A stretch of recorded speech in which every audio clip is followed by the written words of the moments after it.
Welcome to the Future of Teamwork podcast, where we explore cutting edge strategies to keep teams human centered, drive innovation, and empower you with the tools and insights needed to help your teams excel and thrive in today's rapidly changing world. Your host is Dane Groeneveld, a seasoned expert with over 20 years of experience enhancing team dynamics and innovation. Ever wonder how top CEOs manage to lead effectively, inspire innovation, and maintain balance? Today, we're delighted to have Byron Morrison, a leading CEO coach and author who specializes in transforming leadership approaches and fostering high performance cultures. With Byron's unique insights, we delve into critical strategies for any leader aiming to excel in the business environment. In this episode, Dane and Byron will explore three pivotal areas. First, redefining leadership. Learn from Byron about the essential role of the CEO in forming, planning, and evaluating team effectiveness. Discover strategies that anyone can employ to achieve clarity and boost team performance. Second, decoding decision making for CEOs. Byron advocates a transformative approach for CEOs to categorize decisions into three types: autonomous decisions that team members handle without CEO involvement, informed decisions where actions are taken but the CEO is kept in the loop, and executive decisions requiring the CEO's direct input, streamlining operations and empowering teams for efficiency and growth. Third, Byron and Dane will discuss optimizing your work week. Byron introduces the concept of push-pull days, offering a new way to organize your week for maximum efficiency and well-being. So, teamwork makes the dream work, and we're here to inspire your next collaborative breakthrough. Gather your team or put on your headphones, and let's dive in together.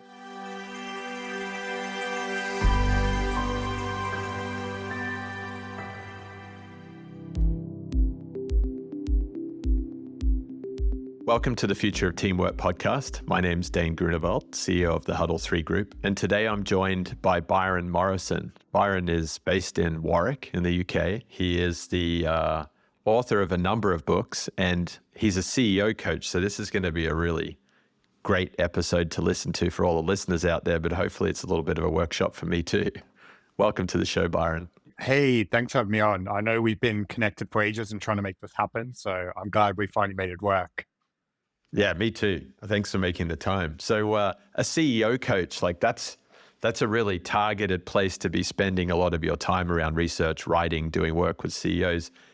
What's the story? How did you come to be doing this really cool work? Yeah, so to cut a long story short, essentially, if I take you back over a decade, I went through this journey of transformation after my dad's cancer. I lost all this weight. I got my health on track, and I wrote my first best-selling book. And I started a business working with people from around the world to really turn around their lives and live healthier, happier lives.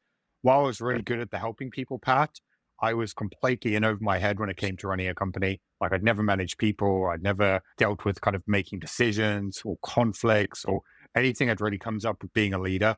And I remember just looking at my calendar with this feeling of dread over the next fire I had to face.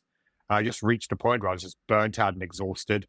I was like, you know what? I don't know if I can do this anymore. And I knew I either needed to go do something else or find a way to get under control. So I spent the next few years studying psychology, mindset, leadership, like getting coached, mentored, like learning everything I could about how to really become the leader my business needed. And at the time, I was working with a lot of entrepreneurs and business owners on their health and their energy. And naturally, the things that came into the conversations that were stressing them or making these kind of spiral were all these leadership issues. And I found that for me, helping people navigate it wasn't just my superpower, it's what I love to do. So it was very much the natural evolution of helping people who were like I was. And this is why I predominantly work with first-time CEOs. Like at this point, I've been fortunate to work with like leaders in 16 different countries. It's very much the people who are feeling like I was, like a founder or a first-time CEO has been thrown into the deep end, but they don't have the skills or the experience in managing people or bringing out the best in those around them or really executing at the level they need to. So that's kind of like an overview of kind of the last decade, really.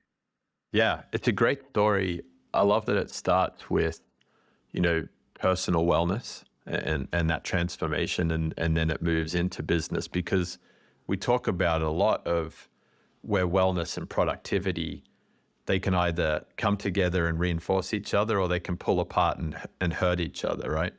And so by pulling the two together, I think there is this momentum, there is this sustainability for the leader and for their family members and for their team members, if you can balance that. I couldn't agree more. And this is why I always say to clients, like, we have to get their life and business in sync and both of them under control. Because while we focus on performance and productivity and mindset in what they're doing in the day to day, if outside of work, they're like, don't have any balance, they're not sleeping properly, they're not eating right, all of that's going to affect their sleep, their energy, and then they're not going to perform properly in their role. And it's really easy to just fall into the zone where you're working 12, 14 hours and you push yourself to the limit. And we all think that burnout isn't going to happen to us. And then it does. And it's just this compounding effect of not looking after ourselves. And this is why I'm such a big advocate. I'm really glad you're pushing the message as well, is you have to get your health under control, because if you don't, you're never going to perform like at the level you need to long term. And it's interesting that you picked first time CEOs, because it would be normal to think, well, it's the CEO that's been in the seat for, 5 years, 10 years, 15 years, second job, third job, that's really hurting because they've done a lot of damage already. But you're working with these first time CEOs who may be coming into the damage, and maybe you can get a bit more preventative outlook. I don't know. What was it that specifically drew your attention to them? It's more of kind of looking back where I was, like when I was like that first time leader for a business. It's very much wanting to help the people who are in the situation that I was in, like people who are like really good at what they do. Like for an example, I work with like a lot of people in the tech space. Like it might be like an engineer or developer who's had this idea, brought the project, scaled it, and now he's at a Yeah. point like he's never run a team. Like he's never dealt with stakeholders. He's never kept people Yeah. accountable. So while he's amazing at his area, he's in uncharted territory. And that's kind of the situation I was in. Like I was really good at helping people, but I'd never done any of the other stuff. So I had to figure it out. Whereas someone who's like a seasoned executive, that's not really the person where I would be the good fit to go in and tell them what to do. And this is really why I found my niche and my market. It's the people I enjoy working with. It's the people I'm really good at helping. And it's a good mesh of kind of everything, kind of passion, purpose, and this excitement. Neat. And actually, that makes a lot of sense when you think of someone who's been more of an individual contributor or a team leader, but they haven't worked their way up through the more traditional corporate career path to get to CEO. They've moved into more of a founder CEO role. That's a big leap. Yeah. It's something that a lot of people struggle with, because when you're that founder, you've never had to manage people before. Whereas someone who's a CEO in a company, because I do work with CEOs who have gone the corporate background, and they're a lot more kind of confident when it comes to managing their people and having tough conversations and holding them accountable because they've had to do it. But when you're just a founder, and it's a very uncomfortable thing to face. Like no one's taught you, you've never had to experience it. Now all of a sudden you have to do it. It can be pretty overwhelming. Yeah. And I think this is where a lot of people get in their own way and they struggle, going back to the theme of the podcast, of getting the best out of their team, because they don't know how to do it. And it's not something they enjoy or would choose to do. They didn't want to get a job. They didn't want to manage people. But unfortunately, this is the reality they're in now. Yeah, that's a good call out. It's interesting. I saw one of the testimonials on your LinkedIn profile from one of your CEO coachees. And I think his words were, I didn't get control back. I found it for the first time. And that's a pretty powerful statement. And it's also true. Like a lot of us kind of wake up in a role that we're very grateful and lucky and fortunate to have. But you wake up and you're like, oh my gosh, I'm doing all of this work. And all of a sudden I realized I never really had much control. We've been, chasing some big goals. We've been knocking down some nice milestones along the way, but there isn't always a lot of intentionality to it. So I like that concept of finding control rather than getting it back. It's just like one of the big things I think a lot of CEOs, especially people who are new to the role, have to recognize is that, in my experience, the biggest bottleneck in most businesses is the CEO. Because when you're a founder, you can get away with doing everything. If anything, it's usual that you're involved in all aspects because you have to get the business to grow. But what a lot of founders struggle to do is the transition where their focus has to become more honed in, because they're not used to delegating, trusting people, or letting go because they want everything done their way. And therefore they take on too much, they overload themselves, and either they burn themselves out or they just create a company culture where decisions just get stalled. Like I had one guy I was working with a couple of years ago, and I always use this as an example of, like, he came to me and because his team were just frustrated that they couldn't get anything done because he had just on his decks piled up all these projects and decisions, and he had the final say on everything. And people were just getting annoyed because they're like, I want to move stuff forward, but he was holding everything up. And it's just this repeating pattern is if you don't learn to trust your team, you will start stagnating growth or make things go backwards, because then people get frustrated, they leave, or they just don't perform well. And that's why you have to really look. And I always say to people, like, if you don't trust your team, either you've done a really bad job hiring the wrong people, or you're the problem that you haven't given them enough opportunity to step up and prove that actually they can do it.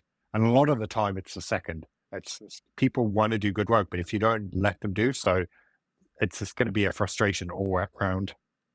Yeah, I like that. I've been talking to a lot of guests lately around the importance of structure. And, we have some guests that come on the show and say, hey, the CEO's primary job is to work out who to hire and fire.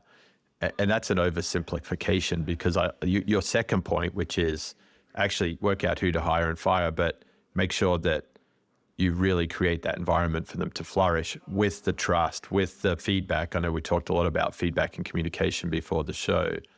That's a really pivotal role for any CEO to be driving and creating that environment for their teams. It's an interesting one because it's a question I get asked quite a lot, especially from first-time CEOs, where they're like, what does an effective CEO actually do? Like, where should I be spending my time? And the answer is always the same, like, it depends. Because there's no playbook of a CEO who has to do X, Y, Z. Yes, they're going to be in charge of the vision and ultimate direction of the business, but every CEO is going to have a different zone of genius. Like some of them, it could be Yes. like the financial aspect. Some of them, it could be marketing or product. And it's just rather than putting themselves in a box of what they feel like they should be doing, it's really looking at, okay, this is your skill set. This is where you thrive. And then hire around your weaknesses and the things you don't want to get done, rather than forcing yourself of, oh, if I want to be a CEO, these are the things I should be doing. And then taking yourself away from actually where your time has the greatest impact. And I think Yeah. that's really where, in my opinion anyway, it's a misguided thing of a CEO showing you do this thing. Because it's like, really, it's like they've got to that point because of their skill set and what they're amazing at. And it's just, okay, Yes. then looking at how do you free yourself up to do more of that? And then hire an exceptional team to handle everything else. Yeah, I think you're right. I love the use of the word zone of genius, because one of our former guests and a now friend and colleague that I work with on a few projects, Dr. Ernesto Ciroli, he talks a lot about the fact that you generally are, and you called them all out, you're either heavy in finance or heavy in marketing and heavy in product. And if you do all three, you don't do anyone any favors, because you're giving up your genius abilities to be mediocre at these other things. So finding your zone of genius and then hiring, the way you stated it, hiring that excellent team around you, that's a big unlock for a team and for a CEO. That's also where you've got to learn to check your ego at the door as well. Is I find a lot of kind of first-time CEOs have this belief that they should know everything, and they almost want to keep up this facade that they've got all the answers.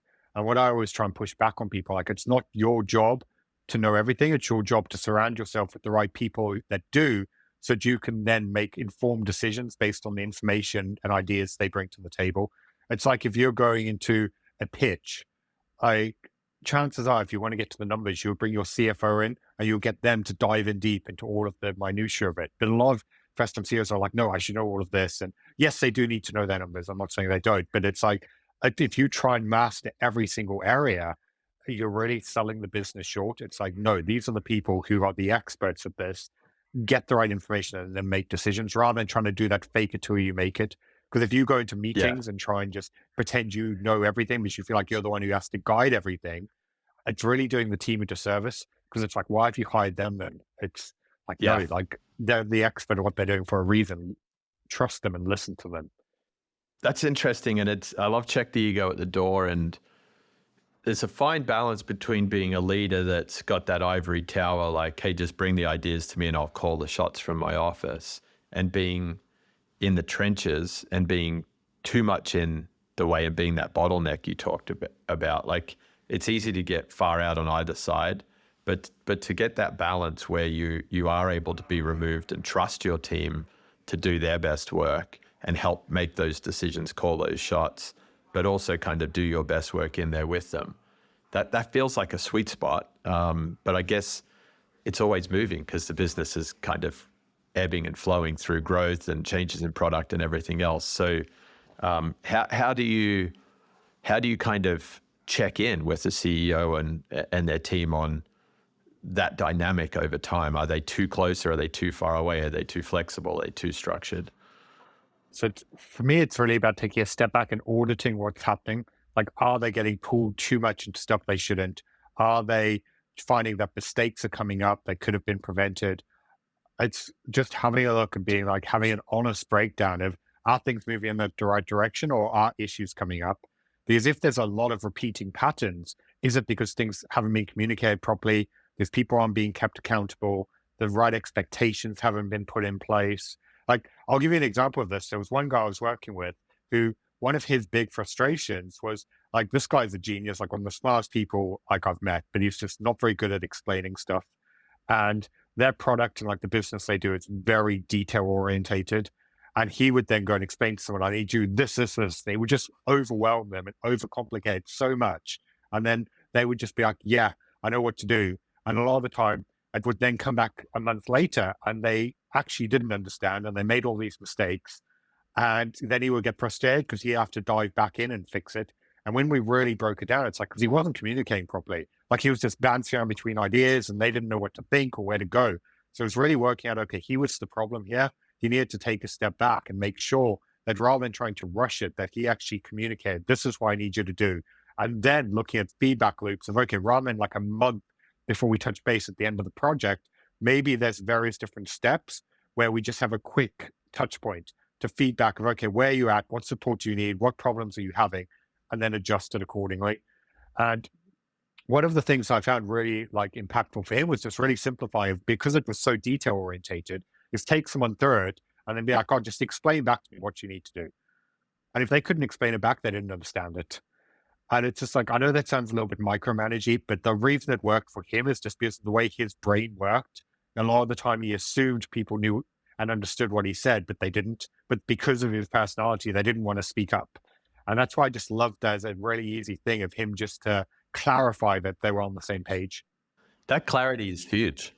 Yeah. It's just being like, look, I know I don't explain stuff properly. Can you explain it back? And it's just like, it works so well. I like the explain it back piece, because if you invite them in the right way, hey, look, I know Bob or Jenny, I've been running pretty hot today on all of these ideas and I threw a lot at you.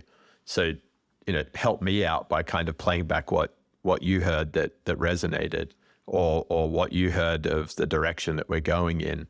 That's teamwork, right? That's you giving that team member or group of team members the gift of trust and saying, play it back. I'm happy to take critique.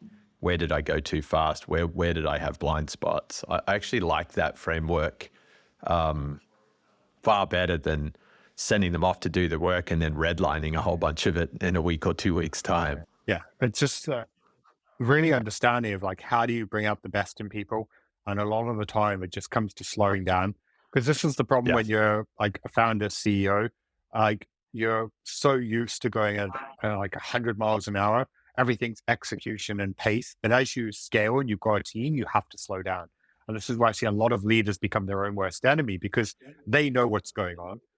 So they just assume that everyone else around them does as well, but people can't read your mind. And this is why you're doing the team a disservice if you don't take the time. And this doesn't mean spend hours on it, but just take a few minutes and be like, is everyone on the same page? Do they understand? Can you move forward? Because if you don't and you rush it, that's when mistakes get made. And then you just get frustrated at them because they're not delivering. And this is really why I have to challenge a lot of clients on this when they come to me and I just can't get this person to deliver, or they keep making mistakes. And it's like, is it because they're like, don't have the skill set? Or is it because you're not clearly communicating, setting expectations and empowering them? And it goes both ways. Sometimes it is a case the person is not the right person for the job, but a lot of the time it is because the leader isn't giving them the tools and structure they need to actually perform. And it goes back to the check the ego at the door, because it's being okay of like, do you know what? Okay, maybe I haven't done this as well and I need to slow down and clarify so that I can actually give this person what they need. Yeah, I really like that call out, and it kind of takes us back around to your audit idea, which is, you check the ego at the door, you give them the room, you audit and check back in, and then you make those kind of micro or incremental corrections. It really underlines, as you shared before the show, the importance of, those feedback loops and creating that shared learning opportunity. So I think that's a really good call out. The final thing I just want to add into that quickly, it's just not to brush over it, is also just looking if there's reoccurring patterns. Because if it is a case of it's not just one team member who's underperforming, it's multiple, then you need to look at why. Because like I said, with clients, like I'll have this where they'll come in and be like, the team's just not getting results. And it's like, if it's that many people, it's probably not the team's fault completely. And it's just taking stock and being like, okay, what else is going on? And I found it is a simple case of some of the time, not always, of just being, okay, let's just slow down and communicate, make sure the expectations are in place, people being accountable and they know what they need to do. It just like sounds really simple, but it's like, this is what people miss because they're just in a rush to get to the next meeting, get the next thing done. And like it's so focused on their role. But as a leader, you can't be like that. You need to make sure you bring out the best in everyone around you. Yeah. No, I like that. I think you and I were talking earlier about my belief in the power of small teams and having teams of teams.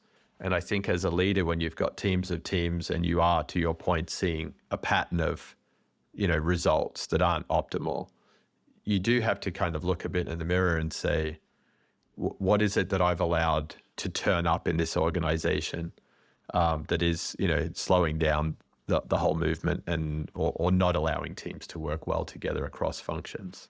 And I've personally found a few of those problems in the past, like throwing too many change initiatives at people around wellness or around learning, and doing it without contemplating the roles that all of those people have got and the workloads that all of those teams have got. Just to kind of build slightly on like your philosophy as well, like there is a thing, it's like too many cooks in a kitchen. And a lot of people are like, we need all hands on deck and we need to get everyone in this. But if you have too many people in all of these meetings and teams, like there's no way you can get enough ideas. There's too many competing opinions. And it's also a waste of time. Like I was talking to someone about this the other day and they were just on about like how many meetings they were pulled into where there was like 17 people in there or something they were telling me about. And it's just like, if you take that, I think the one meeting they used as an example is like a 3-hour meeting, 17 people in it. I think they were like, I don't know why I'm even in this. But over the cost to the company of having that many people out of their roles to just be in that meeting, you're losing so much productivity time. And it's just going back of, okay, who actually needs to be involved? Who are the people to execute?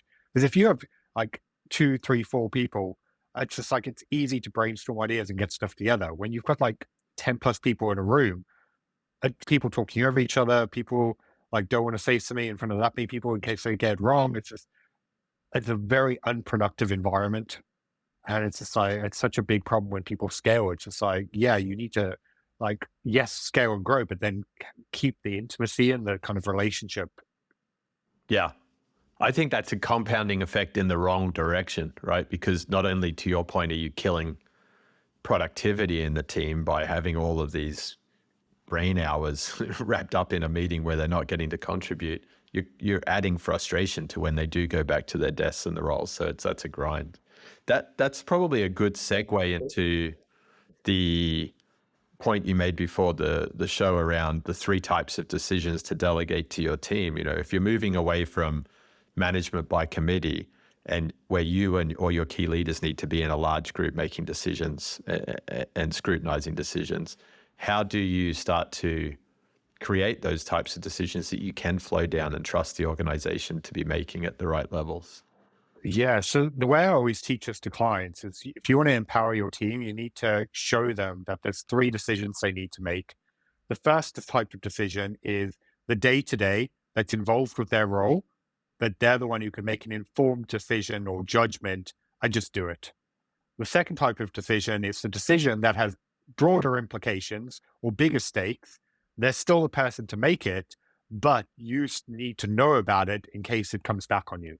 So let's say it's on a client account. You make an action and take a decision. You need to know about it in case it ever comes up or the client raises it with you or something goes wrong, you're aware of what's happening.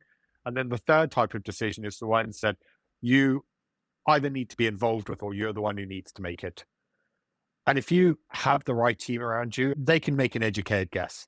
Like they could be like, do you know what, actually, this is something I need to feedback that they need to be aware about. Like management need to know that we're doing. Or this is a decision. Do you know what, my boss is the one who needs to be making this. It's above my pay grade, or I'm not the person to have the final say on this.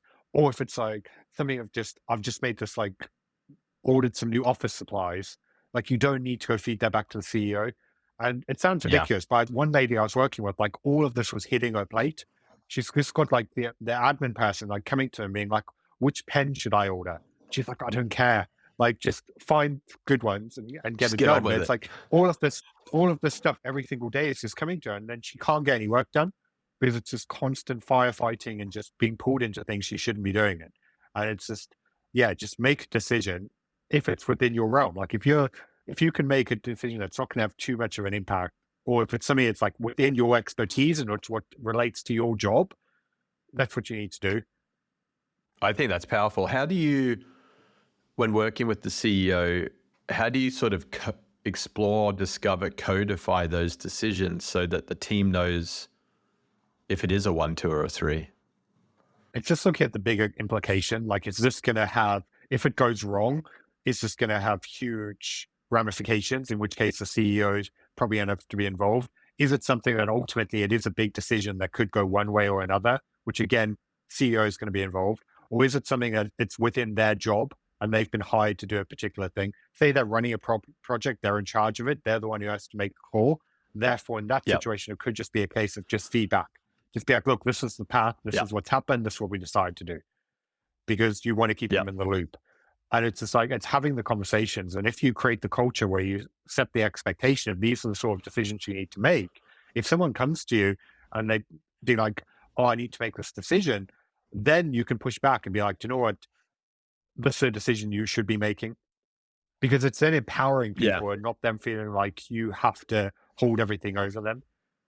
Like I was talking to someone the other day, and I loved the example because it was one of my friends who was telling me about, like, because he's kind of new in a role, and he went to his boss about wanting to make a choice on something, and the guy was like, "This is what I'm paying you to do," and it was like almost like empowering for him, of being like, "Do you know what? Actually, I don't. This person's not expecting me to like go to them for everything, and I can actually make decisions and move forward." So it's not a negative thing of being like, "Oh, this is what I'm paying you to do." It's like actually giving people that ownership. Yeah, that makes sense. And the way I hear you say it then, Byron, is that it's really about setting a tone, creating some language around it in the team. You don't have to go out and write a menu of the 120 No. decisions we make every week and which is a 1, 2, or a 3. You should also be able to gauge it pretty well. Like anyone who's like fairly Yeah. competent in their job can make a judgment call on, like, is this a 1, 2, or 3? And if you're unsure, then it's probably going to be a 2 or a 3.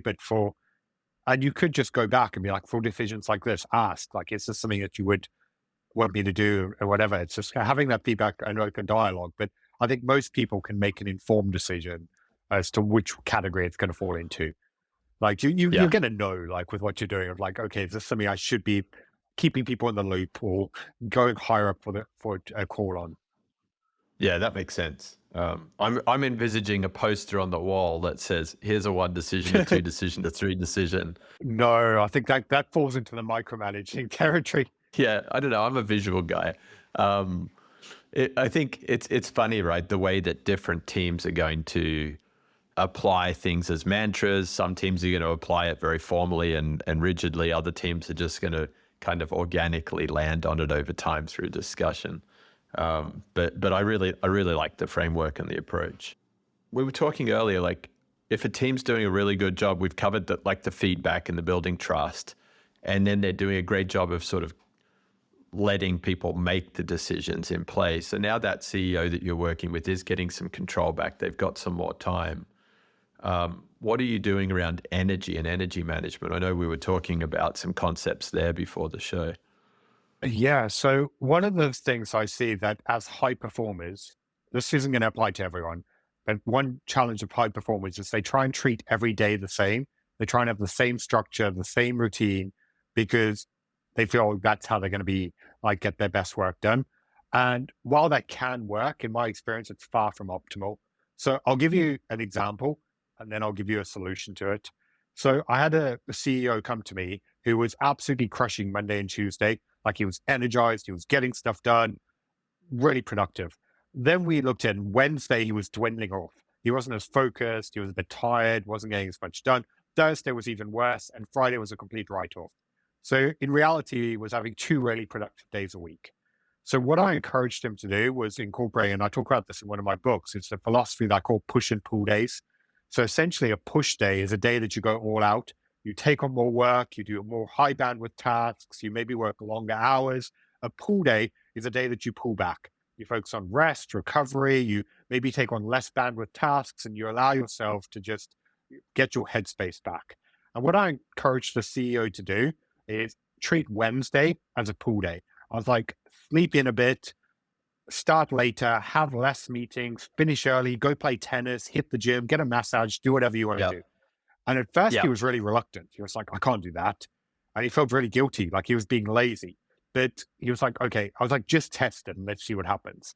And he found that by taking that Wednesday to pull back and recover his energy, he was then able to come back in on Thursday and Friday with the same energy as Monday and Tuesday.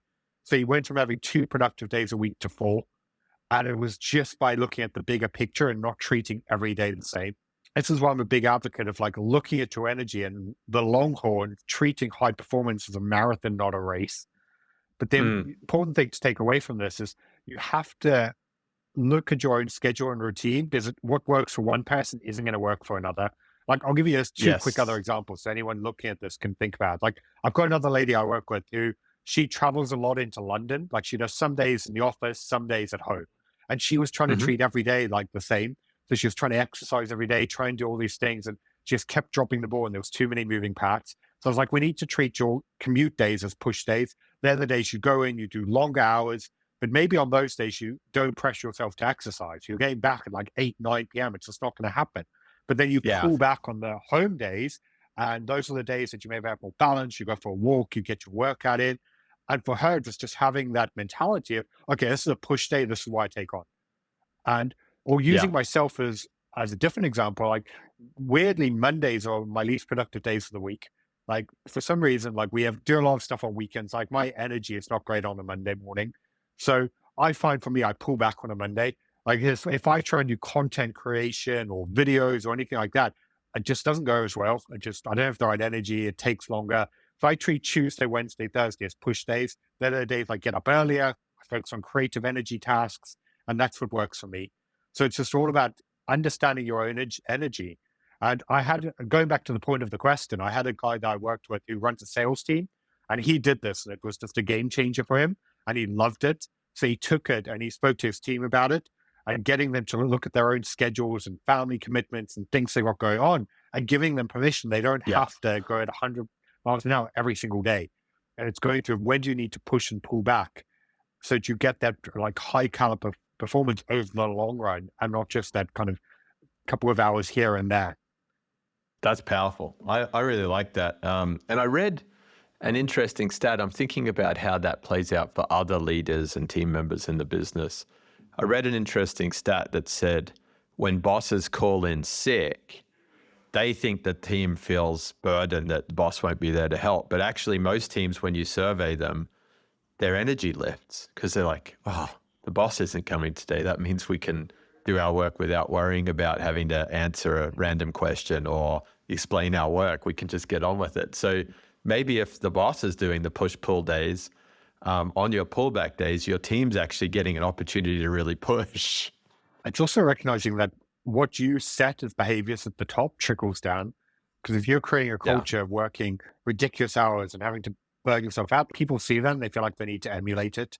Whereas if you're like, you know what, actually, Yeah. let's go for an approach that's built around energy and high performance and longevity, that's very empowering because then people don't feel guilty that maybe one day they want to pull back and like spend time with the family and do something. But over the course of the week, they're still getting their work done. They're getting to a higher caliber, in which case, as a leader, you don't really care. Like the Yeah. worst leaders are the ones that are clocking people's hours and just being like, what are you at your desk every minute? But It's like, yeah, people Yeah. can be busy, but are they being productive? And this is why I'm a big advocate for leaders of looking at the energy of the people around them and how do you bring up their best. Yeah. I like that you put emphasis on the word guilty because as a leader, I've personally struggled with that over the years.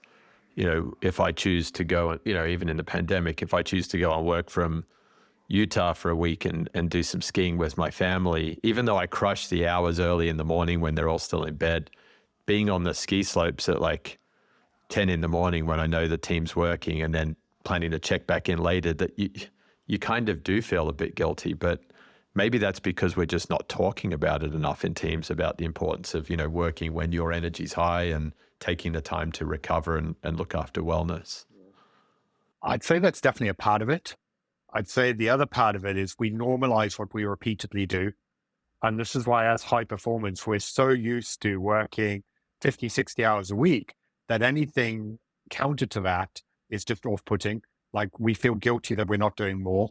Um, I've started working with a new CEO like recently, and his big goal for the end of our time is he wants to get down to doing 30 hours a week. And it's with the team he's Wow. got, it's like perfectly achievable.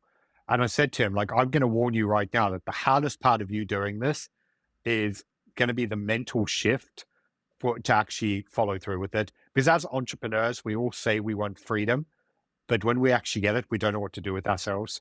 And like with this client, I was using myself as an example because last year I did this huge book launch and we went through a 15-month project. It was absolutely intense. And it came out in July. And by the end of it, I didn't know what to do with myself because I essentially got 20 to 30 hours a week Mm. back. There's only so much client work I can do and content I create and other tasks.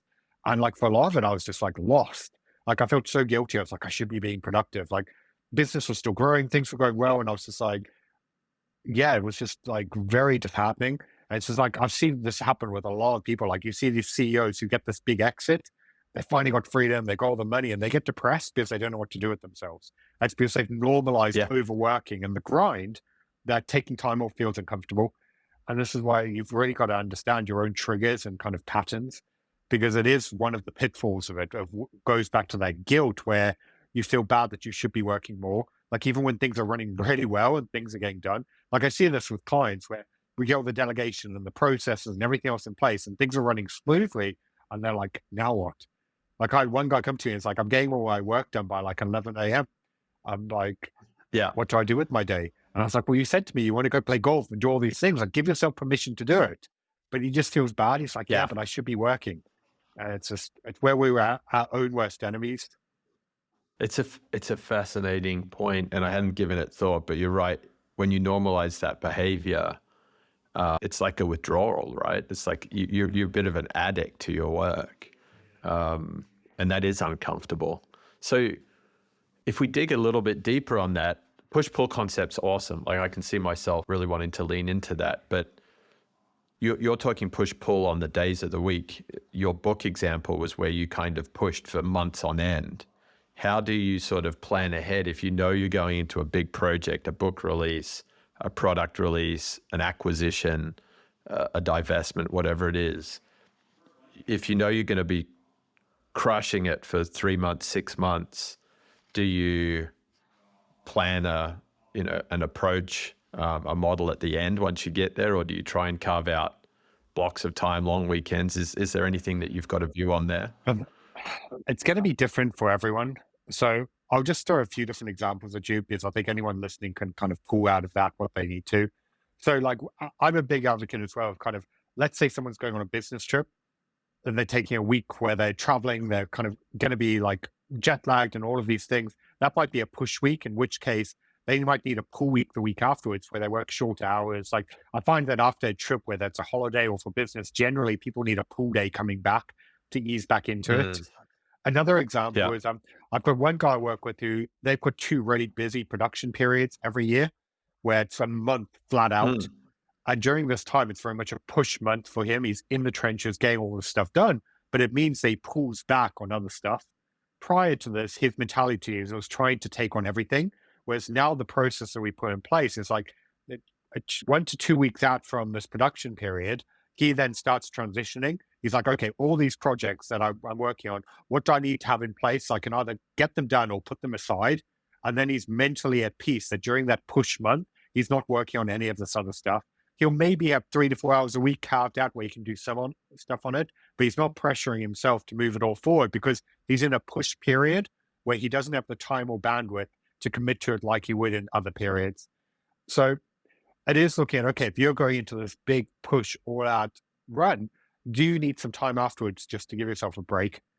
Because burnout is something Yeah. like we all think is never going to happen to us. And it's like when you have that over an extended period, you might have to take some time off. It's why the first thing I did after my book launch is I took 2 weeks off. Like I booked a trip to Cancun. The book came out. It came out in the UK 2 weeks later. And it was like, we were, I think 4 days into the UK launch. I was like, I've done everything I can. I went to Cancun, left my phone at home. I was like, I'm taking 2 weeks off. Like I'm off the grid. I'm not doing anything because I knew my energy was fried. So, and this is why I'm a big advocate of like having the foresight where you look ahead and you're like, I know this is going to be an extensive period. What am I doing afterwards to recover? Because what most people do is they get through it and then they straight into the next thing. And it's just where Yeah. things just fall apart. Yeah, definitely. And I like that you included in there not just creating the space afterwards, but creating space ahead of time by saying no to those non-core tasks in the busy period. That's a really good hack. But sorry, just one thing to throw in there, it goes back to that guilt. Because it's like that guy gave us the examples, like he felt guilty during different busy periods that he wasn't moving forward these other tasks. And it was just having the thing of being like, you know what, this is a push period. I need to get this done because it's our priority. It's our busy season. It's okay that these other things pull back. And it was like him just being at peace with that because it was the pressure he was putting on himself. The deadlines and everything else was self-imposed. He was the one who put them in place previously, and it was causing him so much anxiety and stress. And once he could just view it in different periods and pulling and pushing back, all of a sudden it was so much easier for him to just mentally cope with. Yeah. So it's both control and peace, being able to just be at peace with yourself. Yeah, exactly. We're our own worst enemies. Like as leaders and high performers, so much of the pressure we put on ourselves is self-imposed because of the standards and expectations we have. And while it's amazing, it gets us to where we are, it's also the biggest thing that can cause us to feel like we're not doing enough, question our self-worth, like knock our confidence, or the thing that I've said multiple times today, burn ourselves out. Because it's something that I just see across the board with so many of the people I work with where they're just exhausted. And it's just like constantly trying to get through the day. And as someone who's been through extreme burnout on more than one occasion, it's just like, and that's why I'm such a big advocate on pushing people. It's like, no, that's just not a good headspace to be in or to thrive or to build a company. No, that's a really good call to action for all leaders. So we've covered some great topics today from, creating feedback loops, building trust in teams, decision making, being delegated down in teams, and this energy management piece, this push pull. Like I think that's applicable in every single role in every single business. So that's a gift. Thanks for sharing that, Byron. You've got the 4 books out there. You do your work with CEO coaches. How can our listeners find you if what we've discussed today resonates, if they want to start putting more of these practices into their lives? The best place to find more about me is byronmorrison.com or connect with me on LinkedIn. I do daily posts on everything from mindset to leadership and energy and everything else involved with being an effective CEO. So those are the best 2 places to reach out. That's awesome. Well, I'm definitely going to look forward to reconnecting soon and letting you know how I go on my push-pull application. No, I try it. It's my favorite strategy to use, like energy-wise. So yeah, let me know how you go with it. I will. All right. Thanks for your time today, Byron. Thank you for joining us. Remember that by embracing vulnerability, trusting our intuition, and approaching challenges with compassion, we not only strengthen our teams, but also pave the way for a future where collaboration thrives. If you're hungry for more insights, strategies, and research on collaboration, head over to thefutureofteamwork.com.